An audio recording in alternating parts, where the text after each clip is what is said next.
नमस्कार विद्यार्थी मित्रांनो, या ठिकाणी आज आपण एक पुढचा टॉपिक घेऊन आलेलो आहोत. तुम्हालाही माहित आहे की मागच्या तासाला म्हणजे मागच्या व्हिडिओ क्लिपमध्ये मी कुठेतरी डेव्हलपमेंट ऑफ मेल गॅमेटोफाइट या ठिकाणी डिटेलमध्ये घेतलेलं होतं.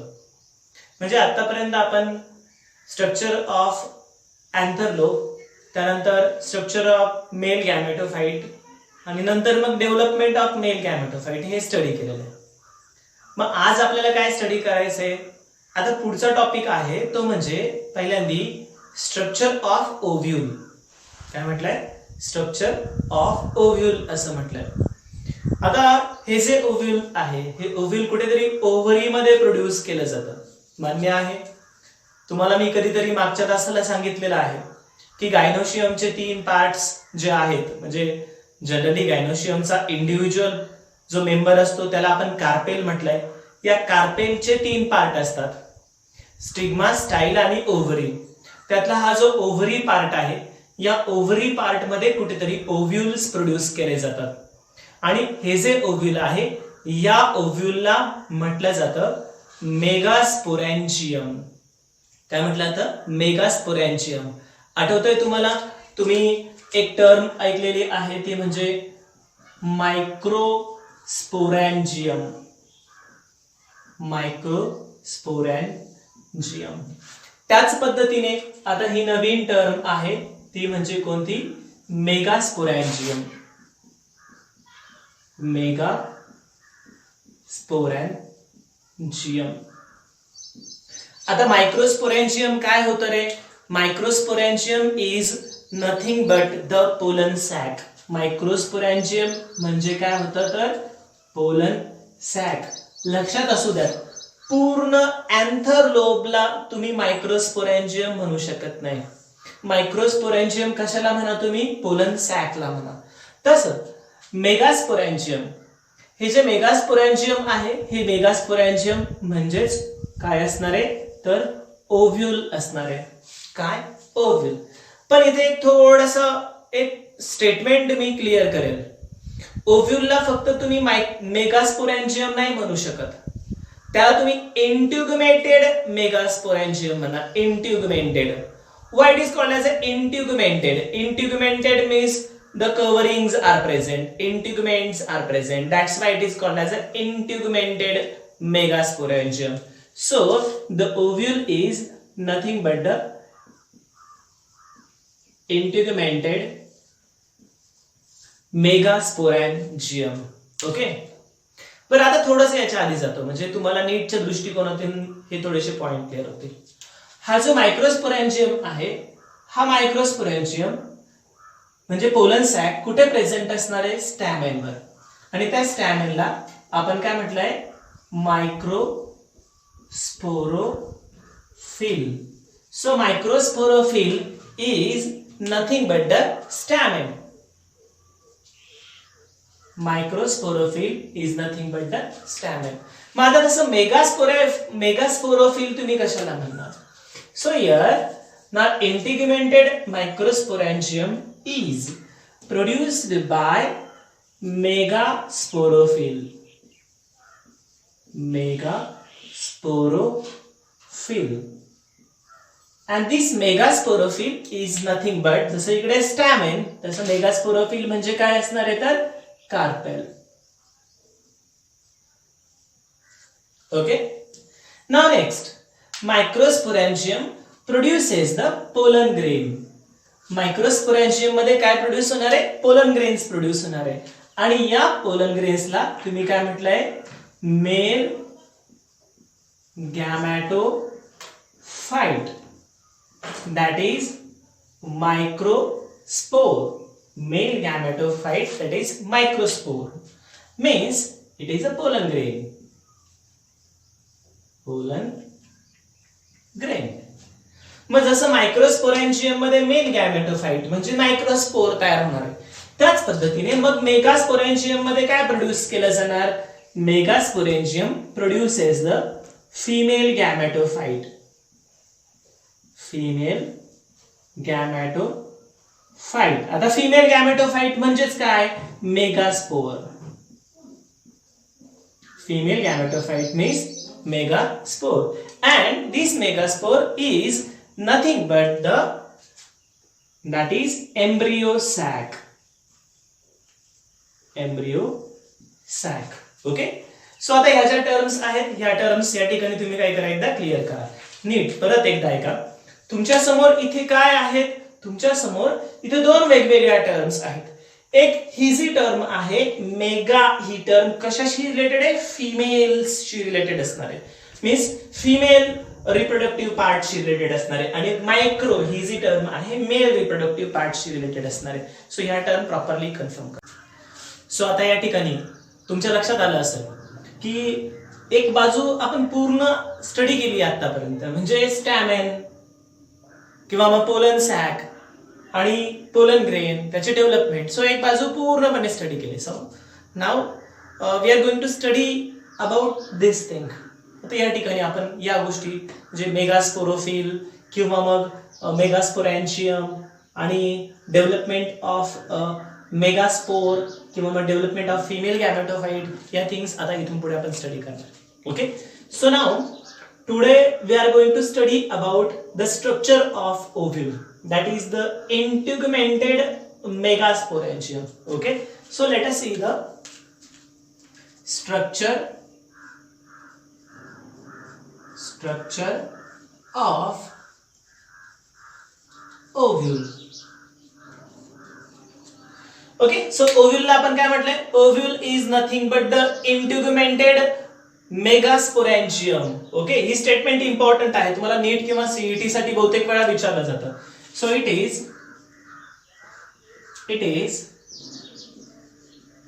integumented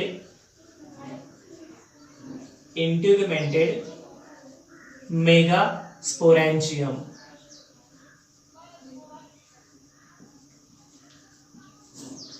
सो आता हे जे ओव्ह्यूल आहे, वास्तविकतः ह्या ओव्ह्यूलचे खूप सारे टाईप आहेत. मान्य आहे आपण स्ट्रक्चर पुढे स्टडी करणार, पण तुम्हाला टाईप वेगवेगळे माहित असणं गरजेचं आहे. नॉर्मली काही ओव्ह्यूल्स कसे असतात बघा, मी थोडंसं डायग्रामॅटिकली इथे एकदा एक्सप्लेन करेन. काही ओव्ह्यूलचे स्ट्रक्चर आहे ना या पद्धतीने असतं. सो इथे कुठेतरी हा स्टॉक असेल आणि ह्या ओव्ह्यूलचा शेप म्हणजे एक ओपनिंग असते, ही ओपनिंग वरच्या बाजूला असेल. असं जर ओव्ह्यूलचा शेप असेल तर अशा प्रकारच्या ओव्ह्यूलला ऑर्थोट्रॉपस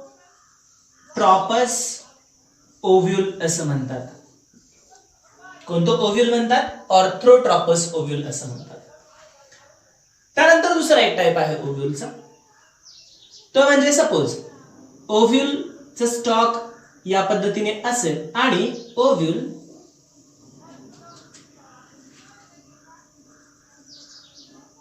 बेंट ऍक्सिस आणि डाउनवर्डली डायरेक्टेड असेल.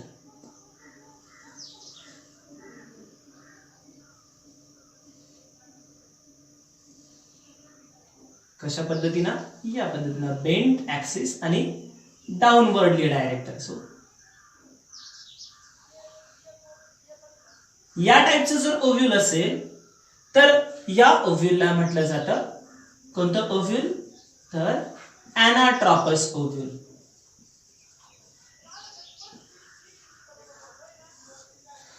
नीट लक्षात घ्या, if an ovule is having the straight axis then it is called as an orthotropous ovule, and if an ovule is having the bent axis and downwardly directed body, so याची body जी असेल ती कशी असणार आहे, डाउनवर्डली directed असेल, त्याला तुम्ही काय म्हणणार आहे, एनाट्रॉपस ओव्ह्यूल. ओके, अजूनही खूप सारे टाइप आहेत. फॉर एक्झाम्पल एम्फी ऑर्थोट्रॉपस ओव्ह्यूल असेल, वेगवेगळे टाइप आहेत.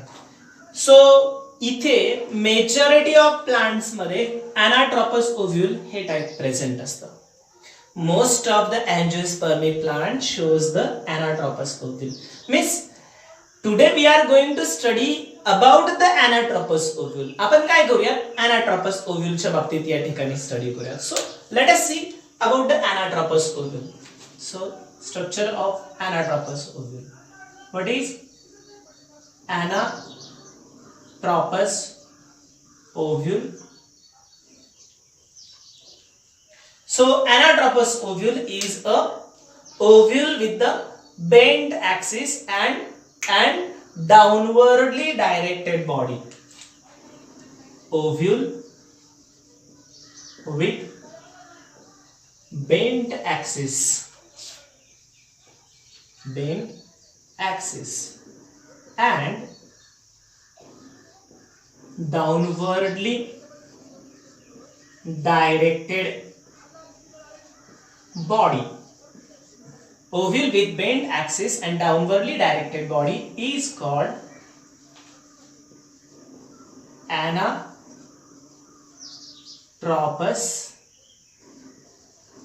ovule. ओके ठीक आहे, चला मग anatropous ovule चं आपण काय करूयात, स्ट्रक्चर या ठिकाणी स्टडी करूयात. एकदा 1 मिनिट मी हे तुमच्या समोर जे आहे ते काय करतोय, रफ करतोय, जेणेकरून मग आपला हा जो टॉपिक आहे पूर्ण आपण या ठिकाणी काय करूयात, कव्हर करूयात. ओके चला तर मग आपण कशाचं स्ट्रक्चर बघूयात, anatropous ovule चं स्ट्रक्चर बघूयात. सो आता सगळ्यात पहिल्यांदा हे जे anatropous ovule आहे, या anatropous ovule मध्ये किंवा कोणत्याही ovule मध्ये 2 मेन पार्ट्स असतात. So let us divide this ovule into the 2 main part.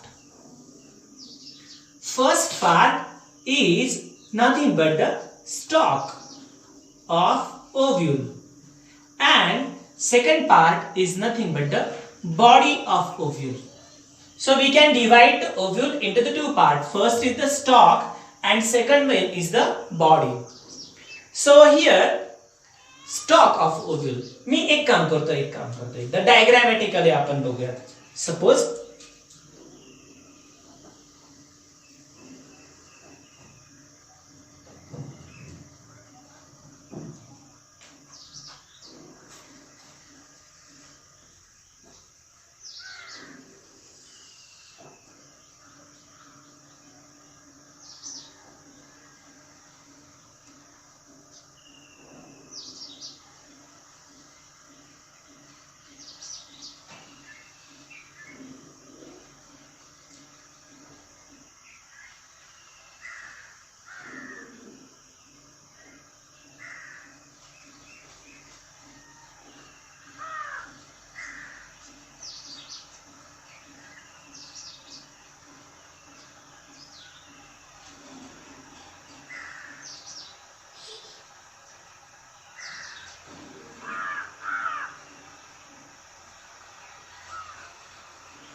So okay,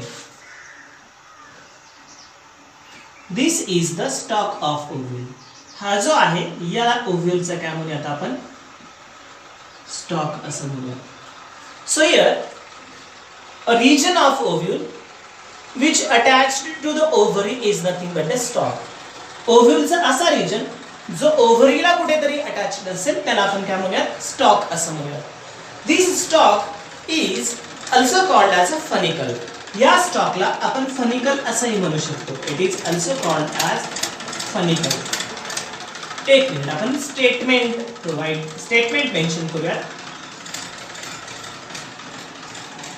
region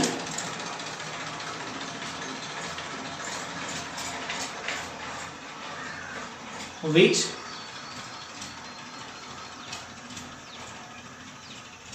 attaches ovule to ovary. Region which attaches ovule to ovary or part which attaches ovule to the ovary is nothing but the stalk. It is also called as a funicle. Okay. Now the region which attached to the body is called as hilum. समजा आता हा stock आहे, या स्टॉकचा हा जो part आहे, हा थोडाफार पार्ट जो आहे हा कशाला अटॅच असणार आहे, तर हा बॉडीला अटॅच असणार आहे ना, तर त्या पार्टला आपण काय म्हणूयात, हिलम असं म्हणूयात. So it is the hilum. म्हणजे हिलम हा दुसरा तिसरा काही नाही तर काय येतो, स्टॉकच असणार आहे. And that stalk gives attachment to the that particular ovule. Now next, the region of ovule, the region of body of the ovule which attaches to the stalk is nothing but the raphe. म्हणजे हा जो पूर्ण भाग आहे वास्तविक तसं जर बघितलं तर हा भाग थोडाफार स्टॉक मध्ये पण येतो आणि हा भाग बॉडी मध्ये पण येतो. जो कॉमन भाग आहे त्याला आपण काय म्हणूयात, रॅफी असं म्हणूयात. So here, when the stalk is attached to the body, it gives the ridge-like structure. A ridge-like structure that is nothing but a raffi. तुम्ही सीड्स बघितलेले असतील. मग त्या सीड्स मध्ये फॉर एक्झाम्पल जर तूर बघितलं किंवा उडीद बघितलं, त्याचा जो रंग आहे ना, त्या रंगाव्यतिरिक्त कुठेतरी त्याच्यावर एखादा ब्लॅक स्पॉट असतो किंवा व्हाईट स्पॉट असतो. ते रीज लाईक स्ट्रक्चर जे आहे ना, ते रीज लाईक स्ट्रक्चर हे दुसरं तिसरं काही नाही तर काय असतं, रॅफी असतं. Okay, that is about the raphe. बस एवढे स्टेटमेंट तुम्हाला कशात कन्फर्म करायचे आहे, स्टॉक मध्ये कन्फर्म करायचे आहे. पहिली स्टेटमेंट कोणती असणार आहे, part which attaches ovule to the ovary is nothing but the funicle, त्याला फनिकल म्हणा.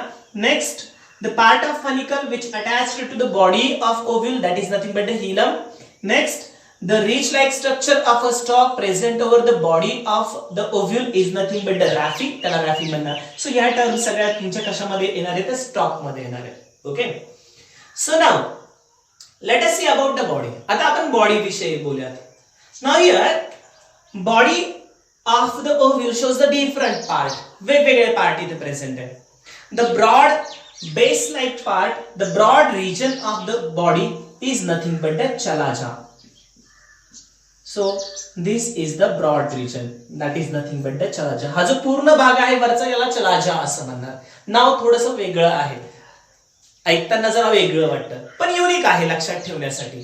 Chalaza, it is the broad part and it gives the integument. हे जे इंटिग्मेंट्स आहेत ना, हे इंटिग्मेंट कुठनं अराईज झालेत, चलाजा पासून अराईज झाले. सो पुढची टर्म तुम्हाला लगेच सांगता येईल. So second term is nothing but the integument. What is integument? Integument is nothing but the covering of ovary. Sorry, covering of ovule. These are the protective covering of ovule. Next, there are two layers. The first one is the outer integument and second one is the inner integument.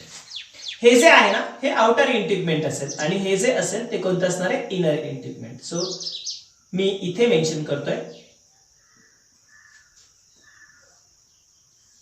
Ovule generally shows the two integument. First one is the outer integument and second one is the inner integument. That's why such a ovule with two integuments, two layers is called as bitegmic. त्याला काय म्हणणार, bitegmic. त्याला bitegmic म्हणा. Bi means two integuments are there, that's why it is called as a bitegmic. Okay, what is the function of integument? Integument is useful for the protection of ovule. ओव्ह्यूलच्या protection साठी integument गरजेचं असणार आहे. That is the major function. तुम्हाला कदाचित असंही विचारलं जाऊ शकतं, write down the functions of different part of ovule. मग तुम्हाला स्टॉकचं फंक्शन्स पण लिहिता यायला पाहिजे. नेक्स्ट, चलाजाचं फंक्शन पण मेन्शन करता यायला पाहिजे. It gives the integument and it is a broad base. Next, इंटिग्मेंटचं फंक्शन काय असणार आहे, it is responsible for the protection. Protection साठी हे गरजेचं असणार आहे. Okay, that is about the integument. Now next part, म्हणजे आतापर्यंत किती पार्ट्स बघितले बॉडीमध्ये, 2 पार्ट्स बघितले. पहिला पार्ट कोणता बघितला, तर फर्स्ट पार्ट बघितला चलाजा. सेकंड पार्ट कोणता बघितला त्याच्यामध्ये, integument. Now the third part is the micropyle.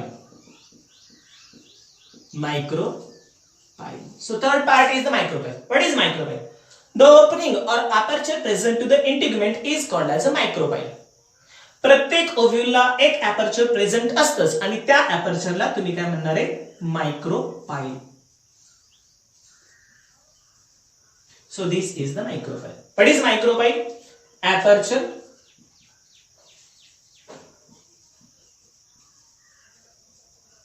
Aperture present in integument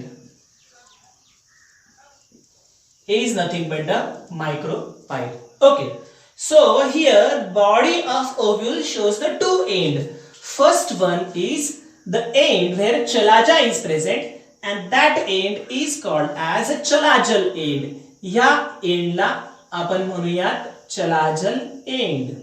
म्हणजे हा ओव्ह्यूलचा झाला chalazal end and this end where micropyle is present is called as micropylar end. याला micropylar end म्हणूयात. Okay, एक आहे चलाजल एंड आणि दुसरा कोणता आहे micropylar end. Okay, what is the function of micropyle? Micropyle is useful for the entry of pollen tube. Pollen tube जे आहे ना, पोलन ट्यूब कुठेतरी मायक्रोपाईल थ्रू एंट्री करणार आहे. So it is useful for the entry of pollen tube. Okay, so this is the third part, micropyle. Now the fourth part. Now here at the middle a parenchymatous tissue is present. At the middle of ovule a parenchymatous tissue is present and this parenchymatous tissue is called as nucellus. याच्यामध्ये एक पॅरेनकायमॅटस tissue आहे, म्हणजे खूप साऱ्या diploid पॅरेनकायमॅटस cells याच्यामध्ये present आहे आणि या ज्या डिप्लॉइड पॅरेनकायमॅटस सेल्स आहेत यांना एकत्रितपणे आपण काय म्हणूयात, न्यूसेलस असं म्हणूयात. So it is a nucellus. First nucellus consist diploid parenchymatous tissue. Okay, now next. आता हे जे न्यूसेलस आहे ना, या न्यूसेलसला आपण प्रॉपर स्पोरॅन्जियम असंही म्हणू शकतो, proper megasporangium. It is also called as proper megasporangium. नीट परत एकदा ऐका. इंटिग्युमेंटेड मेगास्पोरॅन्जियम म्हणजे पूर्ण हे ओव्ह्यूल, म्हणजे इंटिग्युमेंट्स बाजूला काढलं की मध्यभागी जे असणार आहे ते काय असणार आहे, मेगास्पोरॅन्जियम असेल. तुम्हाला नीटला सीईटीला विचारलं which is the integumented megasporangium, that it is a ovule. आणि दुसरं विचारलं which is the proper megasporangium, that it is a nucellus. मग न्यूसेलस असेल म्हणजे कुठेतरी न्यूसेलस मध्ये काय प्रोड्यूस केले जाणार आहे, कुठेतरी फिमेल गॅमेट्स प्रोड्यूस केले जाणार आहे किंवा मेगास्पोरचे डेव्हलपमेंट न्यूसेलस मध्ये होणार आहे. सो ओके, म्हणजे या न्यूसेलस मध्ये कुठेतरी मेगास्पोर असणार आहे, राईट. म्हणजेच न्यूसेलस मध्ये एम्ब्रियो सॅक प्रेझेंट असणार आहे. So next part is the embryo sac.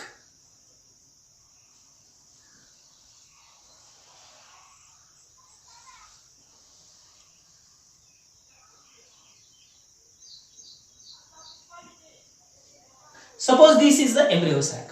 मग आता आपल्याला काय करायला पाहिजे माहिती आहे का, या एम्ब्रियो सॅकच्या भोवती या सेल्स दाखवायला पाहिजे. कोणत्या सेल्स दाखवायला पाहिजे तर डिप्लॉइड पॅरेनकायमॅटस टिश्यू. सो इथे मी काय करतो, आता डिप्लॉइड पॅरेनकायमॅटस टिश्यू ड्रॉ करतो. Weight.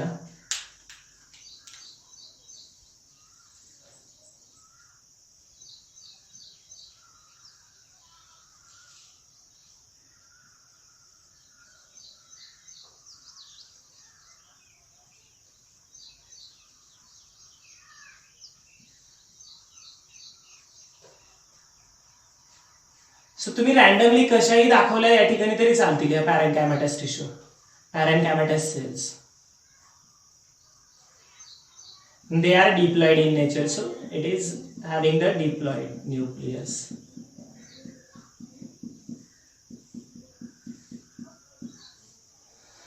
So this is the nucellus. त्याला न्यूसेलस असं म्हणतात. आता न्यूसेलसचं मेन काय काम असणार आहे, nucellus is responsible for the storage of food. तुम्हाला माहिती आहे पॅरेनकायमॅटस टिश्यू, पॅरेनकायमॅटस टिश्यू या परमनंट सेल आहेत आणि या परमनंट सेलचं मेन काम आहे फूड स्टोअर करणं. फ्रूट मध्ये सुद्धा पॅरेनकायमॅटस टिश्यू, जिथे जिथे फूड स्टोअर केलं जातं तिथे पॅरेनकायमॅटस टिश्यू असतात. म्हणजे जिथे जिथे पॅरेनकायमॅटस टिश्यू तिथे काय स्टोअर केलं जातं, फूड स्टोअर केलं जातं. So parenchymatous tissue is useful for the storage of food. Means nucellus is useful for the storage of food.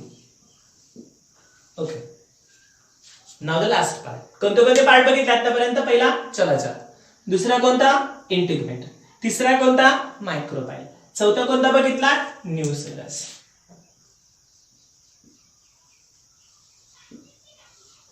Okay, आता पाचवा आणि लास्ट पार्ट, आणि तो म्हणजे एम्ब्रियो सॅक. एम्ब्रियो सॅक कोणता पार्ट असणार आहे? Embryo sac. So embryo sac is also called as a female gametophyte. Embryo सॅकला आपण काय म्हणणार आहे? Female gametophyte. So suppose this is the embryo sac. It is also called as a female gametophyte. याला female गॅमेटोफाइट म्हणतात. आता हे जे एम्ब्रियो सॅक आहे, या एम्ब्रियो सॅक मध्ये टोटल 7 सेल्स प्रेझेंट असतात. 1 2 3 या 3 सेल्स कुठे प्रेझेंट असणार आहे? चलाजल एंडला. पुढच्या 3 सेल्स, या 3 सेल्स कुठे प्रेझेंट असणार आहे? मायक्रोपायलर एंडला प्रेझेंट असेल, आणि सेंटरला एक सेल प्रेझेंट असेल. Okay, total how many cells are present in embryo sac? So here total 7 cells are present in the embryo sac. Let's see the detailed structure of embryo sac. मी आता हे embryo sac चं structure आहे थोडंसं इकडे बाजूला draw करतोय. So suppose this is the embryo sac. So it is nothing but a structure of embryo sac.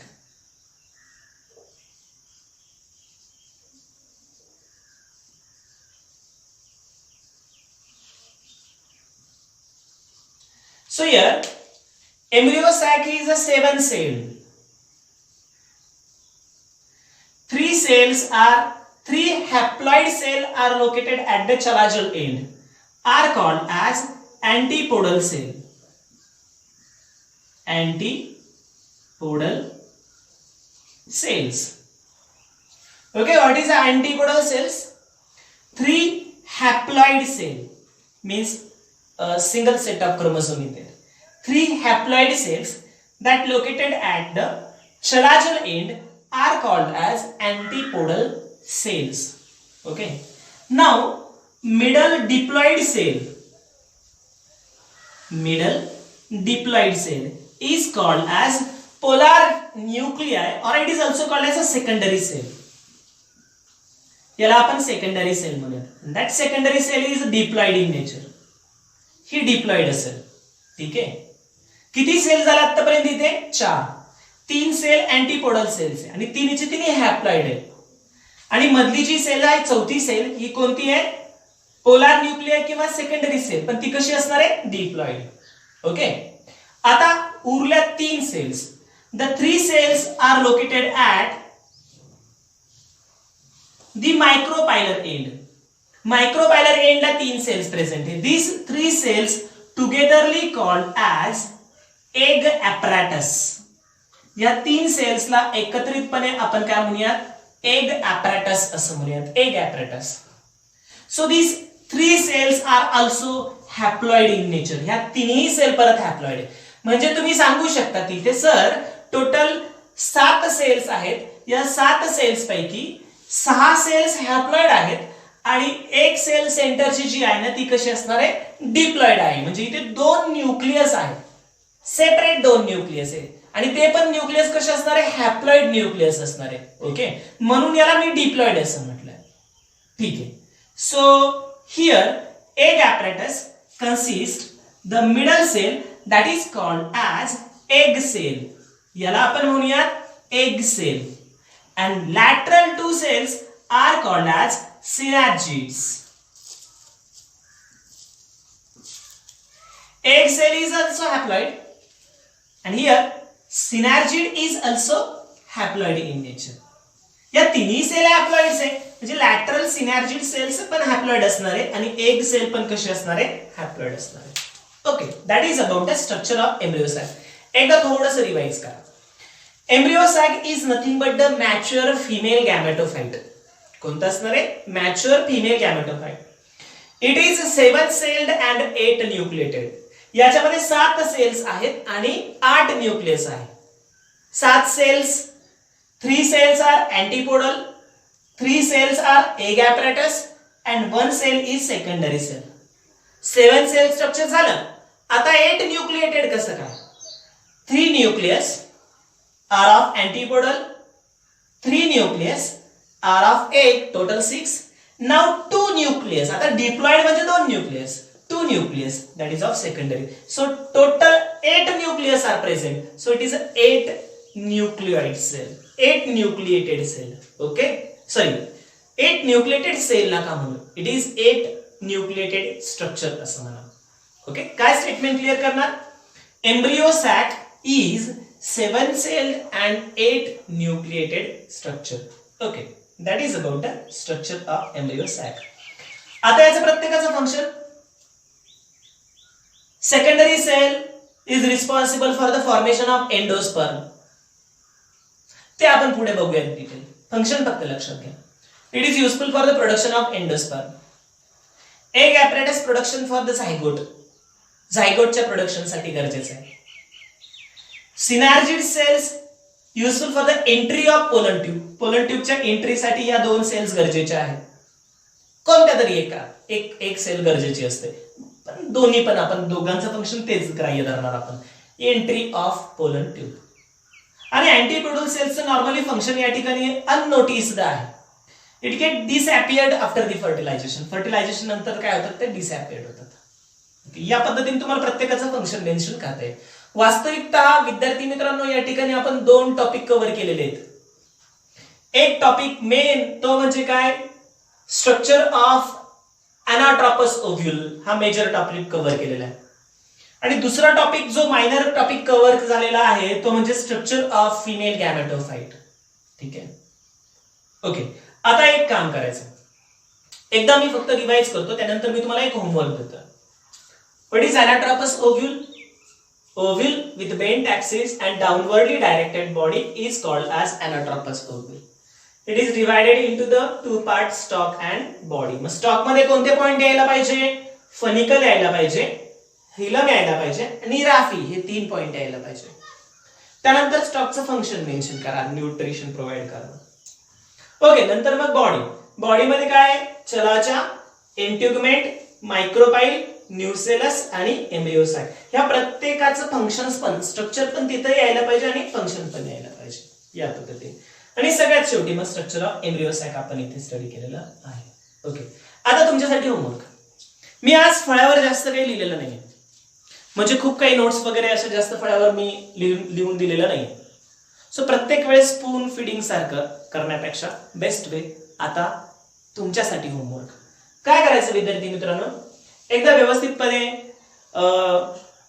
जे आहेत हे फळ्यावरचं व्यवस्थितपणे एकदा बाजूला लिहून घ्या, short as a short note, diagram पण व्यवस्थितपणे काढून घ्या. त्याच्यानंतर मग पुढे structure of अनाट्रॉपस ovule detail note लिहायची तुम्हाला, ते पूर्ण कव्हर झालं पाहिजे त्याच्यामध्ये. आणि दुसरी नोट तुम्हाला लिहायची ती म्हणजे स्ट्रक्चर ऑफ फिमेल गॅमेटोफाइट, म्हणजे स्ट्रक्चर ऑफ एम्ब्रियो सॅक, ही पण डिटेल नोट तुम्हाला लिहायची. ओके, आणि याचे स्नॅप्स तुम्हाला ग्रुपवर पोस्ट करायचे आहेत. ठीक आहे, पुढच्या लेक्चरला आपण हे development of anatropous development of embryo sac, development of female gametophyte study करणार आहे. म्हणजे कसं काय हे अनाट्रॉपस ओव्ह्यूल कसं काय डेव्हलप झालं किंवा मग एम्ब्रियो सॅकची डेव्हलपमेंट कशी काय झाली. तुमच्या मनात प्रश्न यायला पाहिजे, सर याच्यामध्ये 7च सेल आहे, 8च न्यूक्लियस आहे, ते पण हॅप्लॉइड आहे, असं कसं काय, ते आपण नेक्स्ट लेक्चर मध्ये स्टडी करूयात. ओके, मी या ठिकाणी थांबतो. धन्यवाद.